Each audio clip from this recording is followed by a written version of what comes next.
इस पार्ट की शुरुआत वहीं से होती है जहां पिछला पार्ट एंड हुआ था।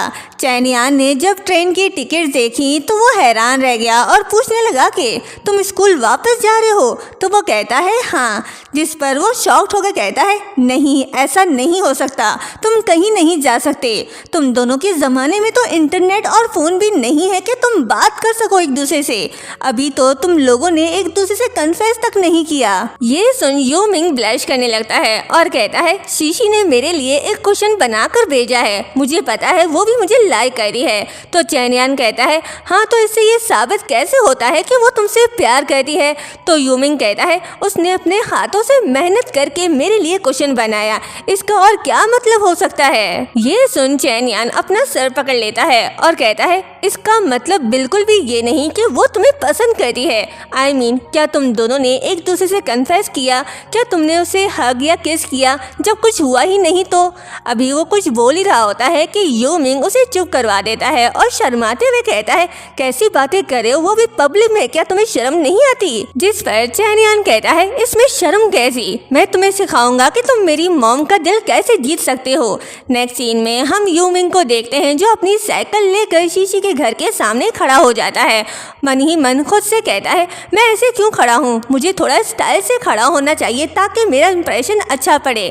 ये सोचकर वो थोड़ा और स्टाइल से खड़ा हो जाता है। तभी वहाँ शीशी आती है जो जल्दी जल्दी खाना खा रही होती है क्योंकि वो फैक्ट्री के लिए लेट हो रही थी। वो यू मिंग को देख हैरान होती है और पूछती है तुम यहाँ क्या कर रहे हो? लेकिन यू मिंग उसे देखता ही रह जाता है और कहता है वाओ सो ब्यूटीफुल, तुम बहुत प्यारी लग रही हो। इवन के ये पिंपल जो तुम्हारे फेस पर निकला हुआ है इतना सूट कर रहा है तुम पर। ये सुन शीशी एम्बैरेस हो जाती है। तभी यू मिंग को रियलाइज होता है कि वो ठीक से रोमांटिक बातें भी नहीं कर सकता। फिर वो उसे कहता है ओ आई एम सॉरी, मेरा मतलब वो नहीं था, मैं बस तुम्हारी तारीफ करना चाहता था कि तुम आज बहुत ब्यूटीफुल लग रही हो।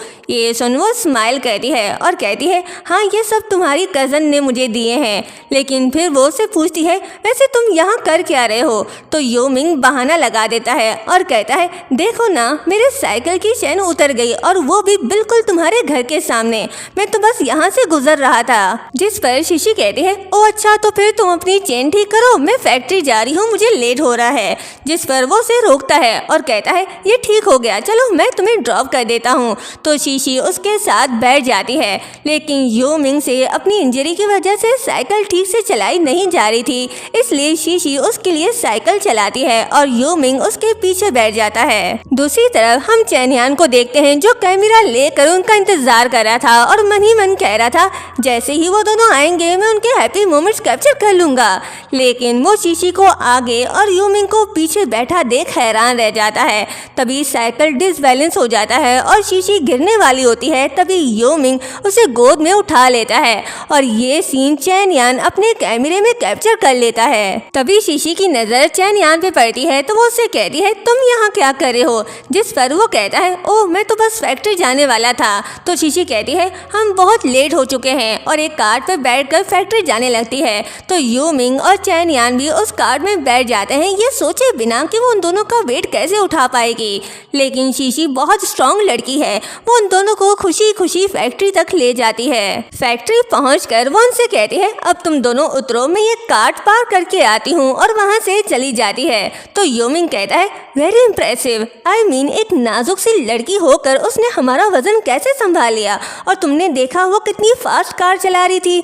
जिस पर चैनयान कहता है तुम तो बस रहने ही दो, मैंने तुम्हें वहाँ से इम्प्रेस करने के लिए भेजा था, लेकिन यहाँ तो सब उल्टा हो रहा है, वो लड़का लग रही है और तुम लड़की। यू मिंग कहता है आई नो, मुझे भी थोड़ा अजीब लग रहा था, लेकिन मैं क्या करूँ, मेरी इंजरी अब तक ठीक नहीं हुई, मैं साइकिल चला नहीं पा रहा था। तो चैनयान हंसने लगता है और कहता है वो मेरी मॉम है और मुझे पता है उन्हें क्या पसंद है क्या नहीं, उनको म्यूजिक सुनना पसंद है और मूवी देखना भी बहुत पसंद है। तभी वो रुकता है और कहता है मेरे पास एक आइडिया है, क्यों ना तुम शीशी को मूवी दिखाने दिखाने ले जाओ। तुम एक काम करो, उसे हॉरर मूवी दिखाने ले जाओ। हॉरर मूवी देखकर अक्सर लड़कियां डर जाती हैं और फिर लड़कों को हक कर लेती हैं। मॉम भी ऐसा ही करेंगी। ये सुन यो मिंग एकदम खुश हो जाता है, जिसके बाद वो तीनों हॉरर मूवी देखने चले जाते हैं। लेकिन यहाँ भी सब कुछ उल्टा हो जाता है। शीशी की जगह यो मिंग और चैन यान डर रहे होते हैं। वो दोनों इतना डर जाते हैं कि शीशी को हक कर लेते हैं, लेकिन शीशी आराम से मूवी एंजॉय कर रही होती है। मूवी एंड होने के बाद यो मिंग चैन यान को उसके इस बेकार आइडिया के लिए बुरा भला कहने लगता है और कहता है, ये मूवी तुमने सिलेक्ट की थी, तुम्हारी वजह से फिर से मेरा इंप्रेशन खराब हो गया, क्या सोचेगी वो मेरे बारे में। तो चैन यान कहता है, लो बताओ जरा, भलाई का जमाना ही नहीं रहा, मुझे क्या पता था कि तुम इतने डरपोक हो। और वो दोनों लड़ने लग जाते हैं। तभी पीछे से शीशी आती है और एक चीख मारती है, जिससे वो दोनों ही डर जाते हैं। और ये देख शीशी जोर जोर से हंसने लगती है। उसे ऐसे हंसता हुआ देख चैन यान और यो मिंग को बहुत अच्छा लगता है, क्योंकि वो बहुत खुश थी। तभी बहुत तेज बारिश होने लगती है। ये देख शीशी कहती है, ओ नो, अब हम घर कैसे जाएंगे। और जैसे ही बिजली चमकती है तो हमारा नन्हा मुन्ना चैन यान डर जाता है। शीशी कहती है, ओ कम ऑन, इसमें डरने वाली क्या बात है। तभी यो मिंग कहता है, मुझे नहीं लगता ये बारिश रुकने वाली है। वो लोग ये सोच ही रहे होते हैं कि तभी एक आदमी शीशी को अम्ब्रेला देता है और कहता है, आप घर जाने के लिए इसे यूज कर सकती हो। लेकिन प्रॉब्लम ये थी कि उस अम्ब्रेला में सिर्फ 2 लोग ही आ सकते थे, जबकि वो लोग 3 थे। इसलिए चैन यान यो मिंग से कहता है, यही तो वो चांस है जिसका हम इंतजार कर रहे थे।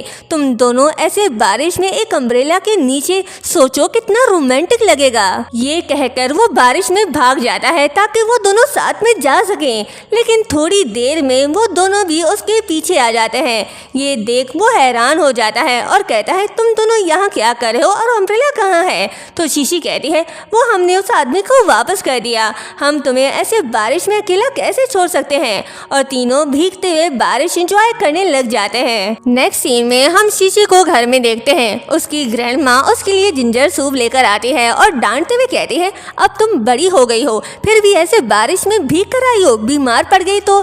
लेकिन शीशी तो किसी और ही ख्यालों में खोई हुई थी। ग्रैंड माँ कहती है, मैं कब से तुमसे बात कर रही हूँ, ध्यान कहाँ है तुम्हारा। तो वो एकदम होश में आ जाती है और कहती है, ग्रैंड माँ, मुझे लगता है अब मेरी लाइफ में भी ऐसा कोई है जिसको मैं पसंद करने लग गई हूँ। तभी हमें थोड़ी देर पहले का सीन दिखाया जाता है, जब चैन यान उन दोनों को अकेला छोड़कर गया था। तो शीशी उसे देख कहती है, कितना पागल लड़का है।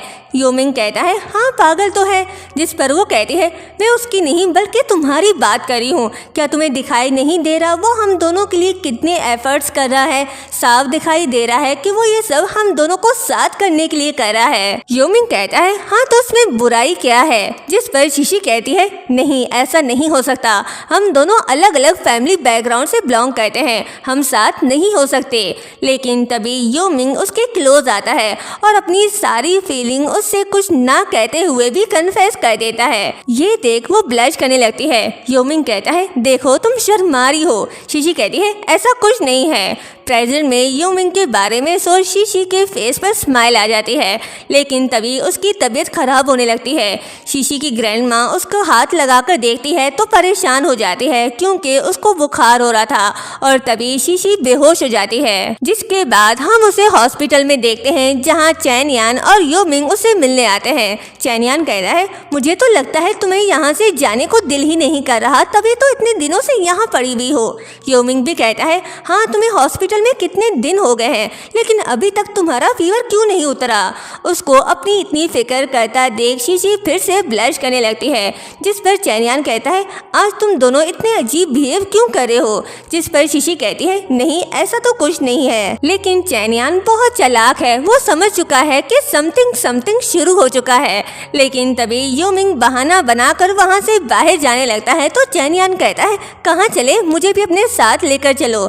जिसके बाद वो बाहर जाकर यो मिंग से कहता है, वैसे बड़े अजीब आदमी हो तुम, मैंने उस दिन तुम दोनों को बारिश में जानबूझकर अकेला छोड़ा था, लेकिन तुमने तो इस मौके का भी फायदा नहीं उठाया।